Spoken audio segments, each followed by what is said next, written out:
Hi there, Rebecca Koffler with Censored But Not Silenced podcast, and I'm going to give you a short update on the recent developments in the Russia-Ukraine war, also known as a proxy war between Washington and Moscow, the United States and Russia over geopolitical control of Ukraine.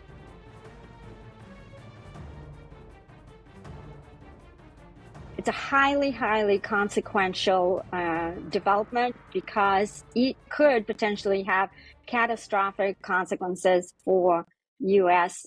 security. So here we go. Europe has decided to take action that will be perceived by the Russians as escalatory. And that action goes counter to President Donald John Trump's peace plan for Ukraine.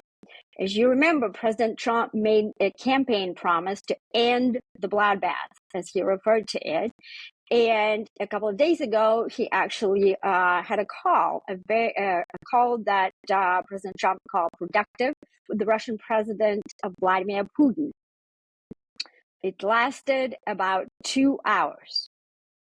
President Trump was not able to achieve everything that he wanted to achieve, but we had a partial breakthrough. The breakthrough was that Putin agreed to a partial ceasefire, specifically to cease the strikes on Ukraine's critical infrastructure. Regretfully, both Russia and Ukraine violated that commitment less than 24 hours after the call. Think about that. What does it tell you? Neither Putin nor Zelensky want peace. Unlike President Trump, who wants peace and stability in Russia, Ukraine, Europe, and all over the world, he wants to save lives, both of Russians and Ukrainians. Neither head of state, not of Russia, not of Ukraine, want peace. And we spoke about the reasons for that in previous podcasts. Now, what are the Europeans doing in the meantime? There was a meeting a couple of days ago, and the decision was made, led by France and by the United Kingdom, to actually deploy troops on the ground in Ukraine. They're calling it for now Multinational Force Ukraine, MFU. Now, obviously, the Russians are going to perceive this as escalatory, and the conflict is more likely is going to ratchet up. More blood is going to be spilled. Of course, the Europeans, can do it, but they need to understand the consequences. What does this multinational force remind you? For 20 years, the United States and the multinational force were in Afghanistan for 20 years. We spent $20 trillion and lost 6,000 American lives alone, not counting the Europeans. 6,000 of Americans, boys and girls in uniform, died in Afghanistan fighting a foreign war in which we had no stakes. And then we withdrew. We lost 13 more service members in the botched up withdrawal by former President Joe Biden. And after 20 years and all of those lives lost and cash that we bled out courtesy of American taxpayer, now the same lunatics with their towels on their heads, Taliban are ruling the country, except they have $85 billion worth of top secret U.S. military hardware that they are selling on the black market, potentially will be used against us at some point, and they are staging parades. Why am I telling you all this? I'm telling you all this is not only we didn't achieve what we And I don't even know what we were trying to achieve, honestly. What was the mission? Because the original mission for deploying forces into Afghanistan was a payback for September 11th, right? But our CIA guys and the Delta Force, the Green Berets, they did their job very quickly. They eliminated the Taliban in a matter of months. That was the time to actually get the heck out of there and leave that place. There's a reason why it's called the graveyard of empires. But for whatever reason, the Washington experts in all their infinite wisdom, the Pentagon, and all those four-star generals that even at that time continued to crow that we should give more weapons and money to Ukraine, they decided they're going to stay there for 10 years. Okay. The difference between Afghanistan and Russia is obvious because Russia is the world's top nuclear power. They have more nuclear weapons than anyone, including the United States. The types of weapons they have in their arsenal is so diverse. We don't have the same type, right? Because they have tactical nukes that they believe have battlefield utility, not just a psychological weapon, but actual battlefield utility that they believe they can use in Europe. And what do the Russians say when we challenge them or anybody says that, well, you can't do that? They say, well, the United States used it in Hiroshima and Nagasaki in Japan, and those weapons were actually a lot more powerful. They were around 15 and 20 kiloton, the little boy and the fat man, our nuclear bombs were called. And Hiroshima and Nagasaki never actually ceased to exist. What I mean by that is there was massive destruction and there were long-term consequences, cancer and all of that, but the cities were never evacuated. Life was not lost in terms of the greenery and all that, the life itself, not just human life, but life as it is. And within 2 years, the cities returned to normal functioning. That is Putin's justification. Y'all did it, he says, pointing to us. We're going to do that to protect our strategic security perimeter. So what the Europeans are doing right now is deploying these troops, and there are 20,000 troops that they're planning to deploy in Ukraine.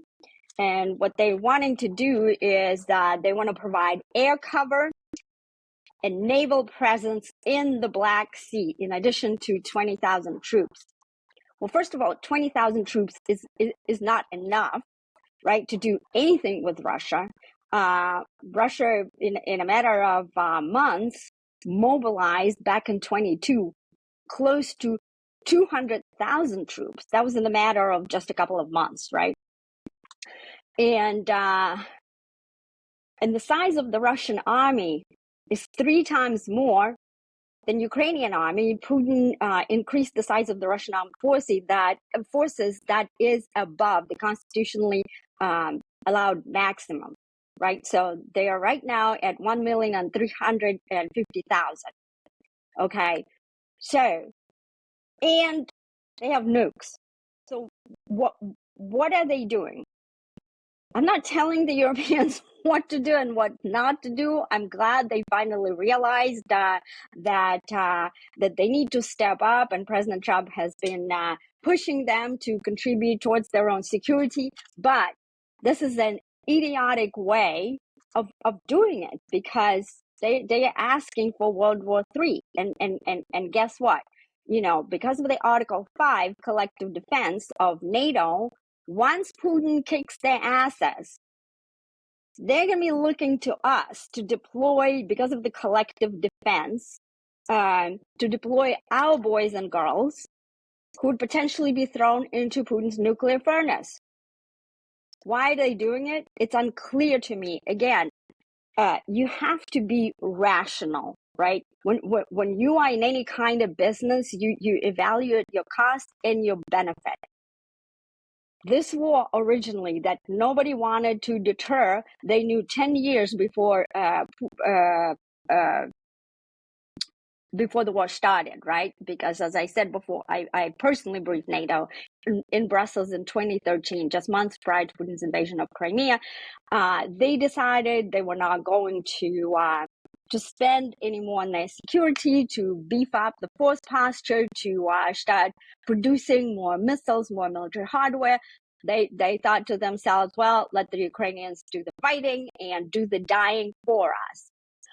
Well, what's that thing is doing, what they're right now doing, but deploying those forces, and it hasn't happened yet, but I know that there are preparations for it, that is just prolonging the fight.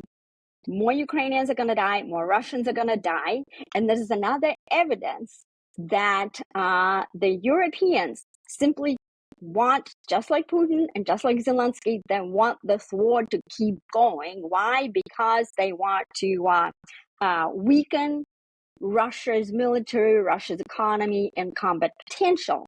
But because of such a disparity of forces right now, there's a thing called correlation of forces, right? And it favors Russia dramatically because Putin transitioned his military and economy and wartime footing 7 years prior to the invasion. So the writing is on the wall.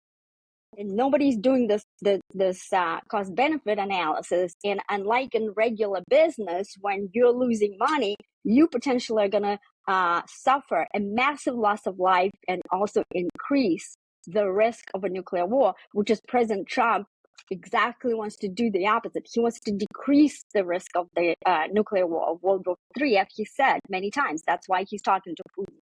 So hopefully cooler heads will prevail. I wanted to give you this warning so that when the Europeans get into another quagmire, this time, it's going to be fast. It's not going to be for 20 years because Putin has nukes and he has a sophisticated doctrine to use it. They've trained on it. We war gamed it back in the intelligence community. We did the simulation of Russia-US conflict, goes to nuclear fairly quickly. First, it goes into the cyber warfare, space warfare, and then nuclear. Every single war game ended every single time Russia won. So just wanted to give you this warning. Don't be surprised if when the Europeans get into this quagmire, they're going to be asking for help. And President Trump said, no more involvement in foreign wars. But because of the Article 5, we have an obligation to help the Europeans once they get their butts kicked and start burning in Putin's nuclear furnace. We have an obligation. Now, there's some legal arguments that can be made because they actually initiated, the Article 5 typically applies like if we are attacked, we meaning one member of NATO, if they are attacked by an adversary, then it's considered an attack against one is an attack against all, right? The argument can be made that since they're the ones that decided to deploy those troops, it's not an attack exactly, but Putin is going to interpret it as an attack. And they also, one more thing, the Europeans are trying to be clever about it. They're calling it not the peacekeeping force, but reassurance force. So they think they can outsmart Putin, okay? Playing games, risking nuclear war. So there you go. Rebecca Koffler with Censored But Not Silenced. Please, if you find this valuable, like, subscribe. Please visit my X channel and become my follower if you like these reports. Thank you, and I'll catch you later.